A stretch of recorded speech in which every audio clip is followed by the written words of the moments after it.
সারা দেশে লোকসভার ভোট হবে 43 দিন ধরে, আর 47 দিনের মাথায় হবে ভোট গণনা।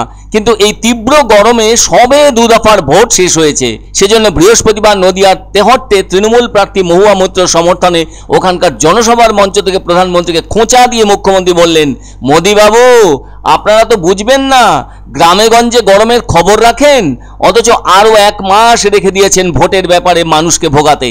এবার মুখ্যমন্ত্রী বলেন, আজ তো 2রা মে, 2021 সালের আজকের দিনেই বাংলার বিধানসভার ভোটের ফল ঘোষণা হয়েছিল, আর এবারে দেখুন মাত্র 6টা আসনে ভোট পর্ব সমাধা হয়েছে, আরো 1 মাস রেখে দিয়েছেন মানুষকে ভোগানোর জন্য। এবার তিনি নরেন্দ্র মোদীকে কটাক্ষের সঙ্গে বলেন, মোদি বাবু আপনারা তো বুঝবেন না, গ্রামগঞ্জে গরমের খবর রাখেন কি?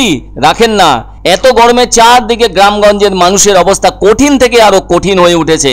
এবার মুখ্যমন্ত্রী বলেন, আপনি আপনার বিজেপির সিটগুলোকে রক্ষা করতে পারেন, তাই 3টি নিজের মতন লোককে নির্বাচন কমিশন বানিয়ে দিয়েছেন। তবে নির্বাচন কমিশনের একজন মেম্বার চলে গিয়েছিলেন পদত্যাগ করে, আমি তাকে স্যালুট জানাই। বাংলার সাথে এরকম করা হচ্ছে বলে আজকে যারা বসে আছে এরা কারা? এরা বিজেপির লোক, আর তাদের সাথে কংগ্রেসের বিরোধী দলনেতা, যিনি বলছেন হয় বিজেপিকে ভোট দিন, না হয় কংগ্রেসকে ভোট দিন। এ প্রসঙ্গে অত্যন্ত কটাক্ষের সাথে মুখ্যমন্ত্রী বলেন, বুঝুন এদের না আছে নীতি, না আছে আদর্শ। এই তো 2জন নেতা মিটিং করে গেলেন বহরমপুরে, একবারও সেই বিরোধী নেতার নাম মনে আনলেন না। কেন আনবে? দেশটাকে তো বিক্রি করে দিয়েছে এদের মতো কয়েকটা স্বার্থপর লোক। আর বিজেপির কোন অধিকার ছিল মহুয়াকে পার্লামেন্ট থেকে বহিষ্কৃত করে দেওয়ার? এবারে মুখ্যমন্ত্রী বলে ওঠেন, পাল্টা আমরাও করতে পারি। আপনার যত এমএলএ আছে তাদের সবাইকে পারি বহিষ্কৃত করে দিতে। এটা কি ক্ষমতা দেখাচ্ছেন মোদিজি? মনে রাখবেন, একটা পার্লামেন্টের ইলেকশনে জেতা মানে গায়ের জোর নয়। একটা সরকার মেজরিটি পেতে পারে, আবার মাইনরিটিও পেতে পারে। তা বলে একদিনে 147 জন এমপিকে আপনারা ঘাট ধরে বার করে দিয়েছেন। আইপিসি কোড চেঞ্জ করে দিয়েছিলেন, কি করেননি তার কোনো ঠিক নেই। এখানে এই জনসভায় উপস্থিত হওয়া মতুয়া মা বোনেরা জেনে রাখুন, ইউনিফর্ম সিভিল কোড করছে। শুক্রবার আবার মিথ্যে কথা বলতে আসছে এখানে বিজেপি নেতারা, আসছেন মহুয়ার এখানে।